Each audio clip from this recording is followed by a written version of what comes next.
Oi gurias, tudo bem com vocês?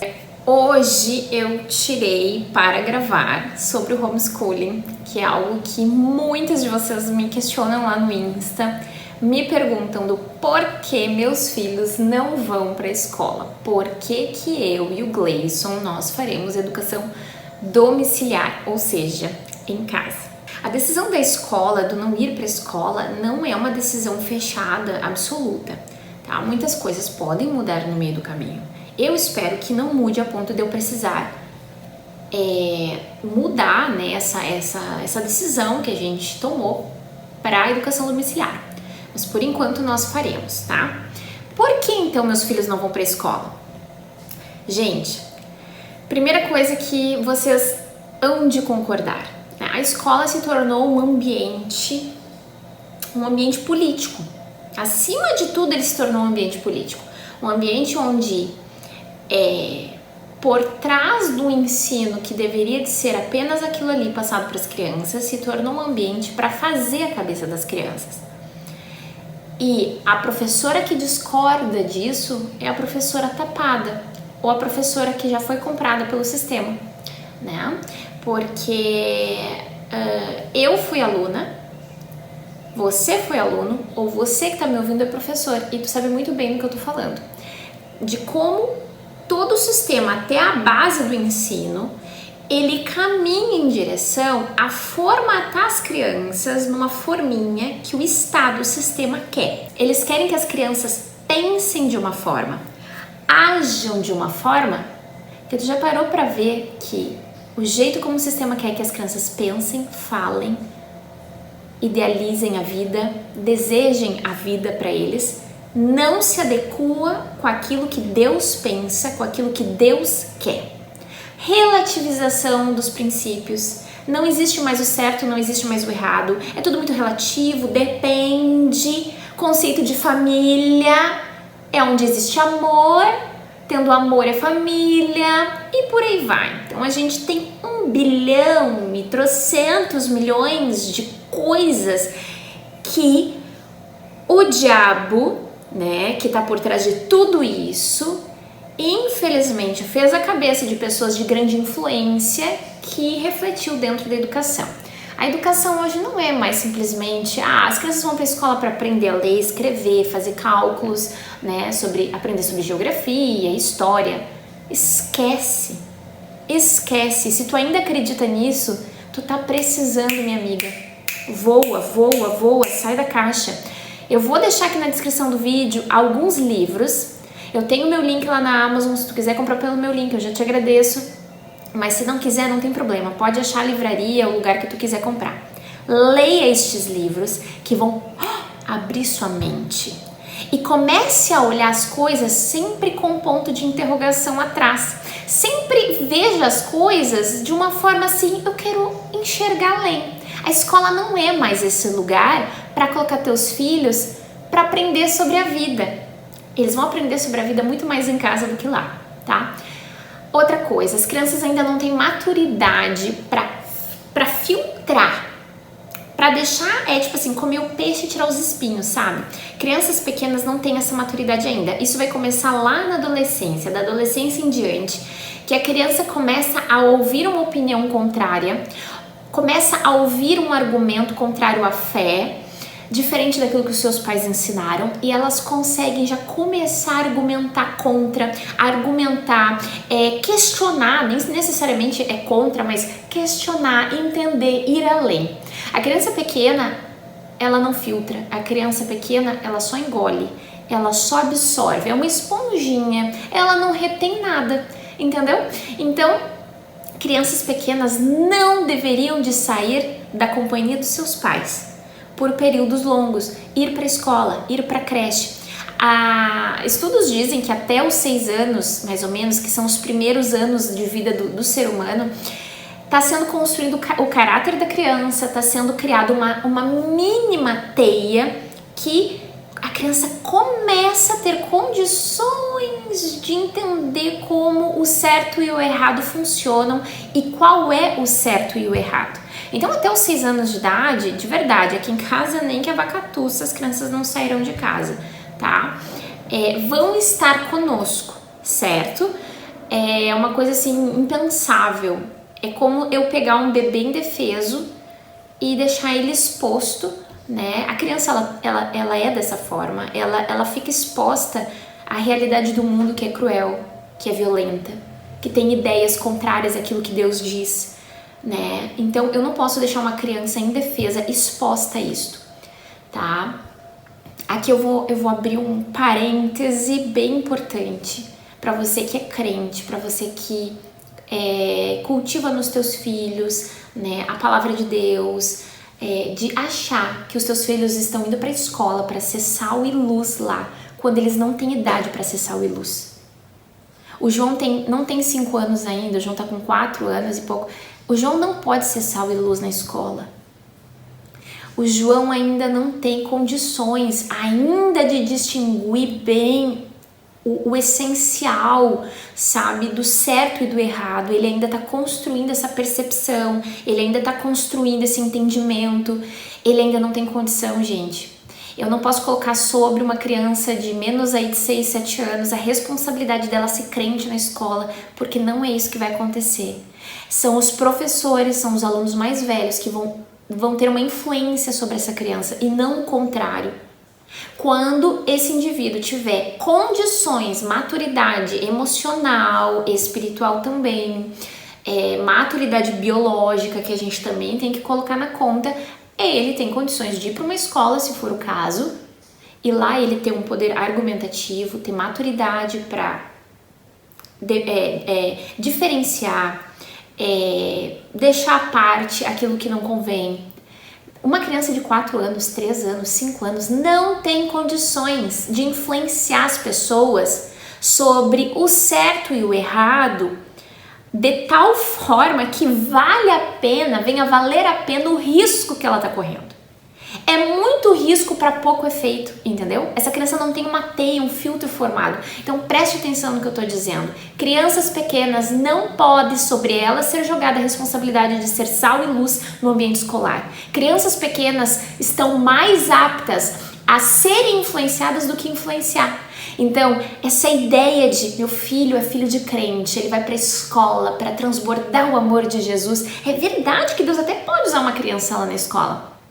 Agora, essa responsabilidade de proteger a alma, cuidar e preparar essa criança dos pais, não coloque na escola deixando ela exposta a muitos riscos, entende? Agora, lá na adolescência, outros 500. Lá na adolescência, o adolescente já tá com uma cabecinha diferente, o filtro dele já tá feito. É claro que ele vai passar por uma nova fase, uma reformulação do que ele quer pra vida dele, do certo e do errado. É verdade que passa novamente, tá? Por isso que eu não excluo educação domiciliar para um adolescente. Porém, é outros 500. Se ele for bem instruído até a adolescência, as chances de ele ser influenciado por aquilo que é bem diferente do que a família diz é menor do que acontece quando a criança é bem pequena. Agora, que é verdade que os adolescentes também são influenciados, que também existe ainda uma janela muito importante ali de que os pais têm que acompanhar, têm que estar pertinho, é verdade, mas vamos comparar a adolescência com a primeira infância ali, com a infância? Nem se compara. Outro porquê os meus filhos não vão para a escola é a ineficiência do ensino. Gente, infinitamente mais, rende mais, infinitamente mais produtivo. A gente consegue ser mais certa na forma como a gente coloca um conteúdo, na forma como a gente ensina algo para as crianças, quando a gente tem uma educação individualizada, sabe? É quando eu consigo pegar o Joãozinho e eu sei que o Joãozinho, ele gosta de tal coisa, então eu vou ensinar o Joãozinho a ler palavras desse universo. Lá na escola não, gente, são 20 crianças, 25 crianças, menos ou mais, para uma, no máximo 2 professoras dentro da escola. Gente, não tem como atender a demanda de todas essas crianças, não tem como ser individual. E a culpa aí não é da professora em si ou necessariamente da escola, mas é que realmente é impossível. Então, o ambiente do lar se torna mais propício para a gente conseguir alcançar, sabe? É conseguir fazer o ensino ser atrativo na medida que atende às necessidades da criança, na medida que fala a linguagem daquela criança específica. Você, como mãe, consegue olhar o seu filho e dar uma atenção especial e no ritmo da necessidade dele. Não é todo mundo seguindo o mesmo ritmo, seguindo o mesmo baile. Daí aquele Joãozinho lá, o Juquinha, que ainda não pegou, ele ainda tá patinando no ensino, na base da alfabetização, vamos dizer assim. É a consciência fonológica, a gente tem que trabalhar para a criança aprender a ler e escrever. Se o Juquinha ainda não despertou, não foi feito, não construiu essa consciência fonológica, ele não vai aprender a ler e escrever. Mas a Mariazinha já aprendeu, então ela já tá anos-luz. Aí, ou tu atrasa a Mariazinha começa a perder o amor e a paixão pelo aprender, porque ela tá se sentindo entediada, porque ela tem que ficar repetindo e repetindo os exercícios por causa do Juquinha que ainda não aprendeu, ou você vai atender a Mariazinha e o Juquinho vai ficar pateteando, daí ele fica com cara de a criança ignorante do grupo, a criança burrinha do grupo. Tu entende? A escola não consegue atender essa demanda, mas em casa a gente consegue fazer essa atividade, essa rotina de estudos adaptado à necessidade, e a gente vai pegando, aqui ele ainda tá com dificuldade, não adianta eu querer passar, acelerar, se ele ainda não pegou o básico, entendeu? Então, em casa a gente consegue fazer essa criança aprender, assim, no máximo do potencial que ele tem para aprender, a gente consegue alcançar, sabe? Então, é genial, assim, eu tenho visto o João aprendendo a ler e escrever, e o Joãozinho já tá muito bom na leitura, ele já tá escrevendo muita coisa, porque eu percebo, assim, que às vezes numa brincadeira, eu e ele, a gente começa a falar, como é que se escreve essa palavra que tu falou? Às vezes é dentro desse contexto de brincadeira, de conversa que a gente tá falando. Então, isso já, tipo assim, como ele tá gostando de falar sobre aquele assunto, escrever aquela palavra ou ler uma palavra ali em algo que a gente tá observando, é algo, tipo assim, tão natural pra ele, é tão, sabe, tão legal, é tão prazeroso. Então é isso, a escola não consegue atender essa demanda. O ensino da escola, ele é ineficiente. As matérias são todas muito segmentadas, sabe? É tudo muito divididinho, não existe uma conexão, não existe uma unidade. No ensino domiciliar a gente consegue fazer e é recomendado que se faça, obviamente porque é muito mais proveitoso e muito mais gostoso de aprender, muito mais fácil, muito mais lógico quando existe uma conexão. Quando eu estou aprendendo gramática em cima de um conteúdo de história, que se você é cristão, você pode associar com a palavra de Deus. Em que momento que você está estudando aqui na história, a Bíblia aconteceu, né? Você está lendo lá a história do Nabucodonosor. Em que momento da história, né? Essa história lá do Nabucodonosor, do Daniel, da estátua, você consegue costurar teologia, você consegue costurar o conteúdo de história com o conteúdo da palavra de Deus. Você consegue fazer isso. Na escola jamais, aliás, a Bíblia nem, né? Oi, o que é isso, né? Então, dentro de casa a gente consegue levar as crianças a aprenderem muito mais, num ritmo especial, diferenciado, né? Atendendo as demandas dela. Outra coisa, gente, a rotina escolar, o ano letivo não respeita a individualidade de cada família. O ano escolar, ele não respeita as peculiaridades de cada família. Tem pais que trabalham à noite, tem pais que são caminhoneiros, por exemplo. Eles ficam 40 dias, 50 dias fora de casa. Aí quando esse pai vem, ele fica ali alguns dias em casa. Essa criança precisa ir para a escola, se ausentar. Por quê? Porque é a rotina. Você já imaginou se esse pai caminhoneiro, quando vem, essa mãe que está em casa educando, ensinando essa criança, ela pudesse adaptar essa rotina escolar para que quando o pai está de volta, ela pode dar uma pausa no ensino em casa ou diminuir drasticamente o conteúdo, o volume de ensino, para que essa criança pudesse passar tempo com este pai, já que ele ficou 50 dias. Parece algo absurdo que eu tô dizendo, mas essa é a realidade da educação domiciliar. É assim que funciona. Não é a escola que dita como vai ser a vida da família. É a família que dita como vai ser o ensino dessa criança. Se o pai precisa se ausentar nos dias que essa criança está estudando, está em casa, quando esse pai volta da sua viagem, eu estou usando o exemplo do caminhoneiro, mas poderia ser tantas outras profissões, né? Essa criança vai estar disponível para este pai, porque assim que o pai voltar a viajar, a rotina de estudos volta novamente e esse ciclo anda perfeitamente. É assim que funciona. E é por isso que eu sou apaixonada pela educação domiciliar. Porque ela serve a família. Não é a família que é refém da rotina do ano letivo, de segunda a sexta-feira, das 7 horas ao meio-dia, certo? Aí se, por exemplo, o pai e a mãe que trabalham em algum lugar, geralmente são, né, na educação domiciliar, é a mãe que faz esse homeschooling porque a mãe está em casa, o pai está fora. Se esse pai tira férias fora daquele padrão de todo mundo, tira férias às vezes ali, sei lá, num mês qualquer, e a criança tem aula. E a criança tem prova naquela semana, naqueles dias de férias do pai, a criança não pode faltar. A criança tem trabalho para apresentar. Só que se você faz educação domiciliar, isso não acontece, gente. Essa mãe que já consegue prever, essa mãe que consegue organizar essa rotina de estudos, ela prevê essas férias e ela diz, ok, quando chegar aqui nós vamos também tirar umas férias do nosso homeschooling aqui. A gente vai viajar com o papai, nós vamos tirar uns dias em família, depois o papai vai voltar a trabalhar e a gente também volta para os nossos estudos, as nossas atividades. Você percebe como o ensino domiciliar é uma bênção, porque ele serve a família. A criança, ela aprende e cresce na medida que a família, ela é uma prioridade com relação aos estudos. Eu espero que tenha ficado claro do porquê nós escolhemos a educação domiciliar. Eu sou apaixonada por esse assunto e não é por menos que, né, eu falo assim, com meus olhos brilhando de forma enfática, porque é uma coisa que eu sou apaixonada. Eu fiquei muito incomodada com esse assunto, gurias, quando eu estava grávida da Helena, minha segunda filha, né? E Deus começou a me incomodar. E foi um assunto que eu não fucei, eu não quis, eu não procurei. Simplesmente um dia eu vi alguém falando sobre a educação domiciliar e eu fiquei assim, tá, mas o que é isso? Aí eu fui pesquisar, daí eu entendi, são famílias que educam em casa. Aí, beleza, entendi o que era, vida que segue. Começou a vir na minha mente, até quando eu estava deitada, começava a vir. Educação domiciliar, homeschooling, né? Homeschooling. E eu, meu Deus, não gostava nem de pensar, porque eu tava jurando de pé junto que quando o João fizesse 4 anos eu queria mandar ele pra escola pra eu ter um tempo livre, né? Porque é exatamente isso que muitas mães sentem, essa ansiedade de querer que as crianças vão pra escola pra elas poderem ter um tempo livre, pra poder respirar, pra poder cuidar da casa melhor.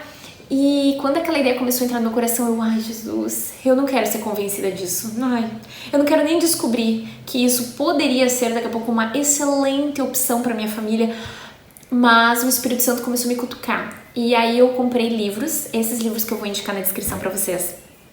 Eu comprei livros e comecei a ler, e ali eu fui convencida de que não existe um outro caminho para nossa família hoje.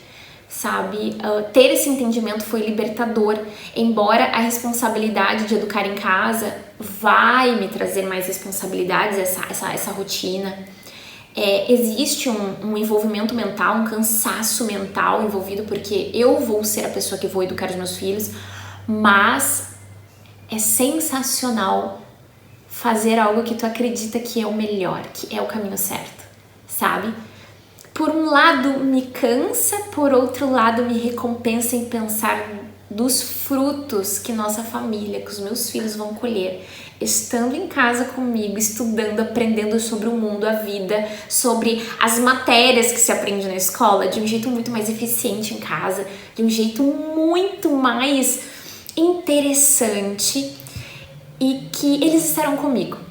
Sabe, eles estarão comigo sendo educados, desfrutando do ambiente do lar e da minha companhia, do meu ensino, né?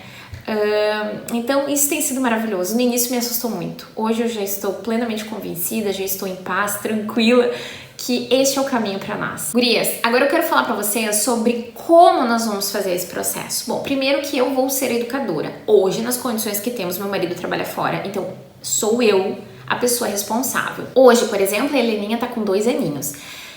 A alfabetização ainda não é algo que a gente começa nessa idade, né, de forma concreta. O que acontece já nessa idade? Músicas, poesias, rimas, já são coisas que eu já posso começar a trabalhar com ela, porque isso constrói essa consciência fonológica que vai ser importante lá para aprender a ler e escrever. Rimas, músicas, ritmos, ler poesias, poemas para as crianças. Isso ajuda a construir uma base para que lá na frente aprender as letras, aprender os sons seja possível, tá? Então, na medida que elas vão crescendo, eu já vou percebendo, opa, aqui eu já tenho que começar a ensinar isso aqui, ó. Ó, o João já tá na hora de a gente começar a inserir umas coisinhas diferentes aí.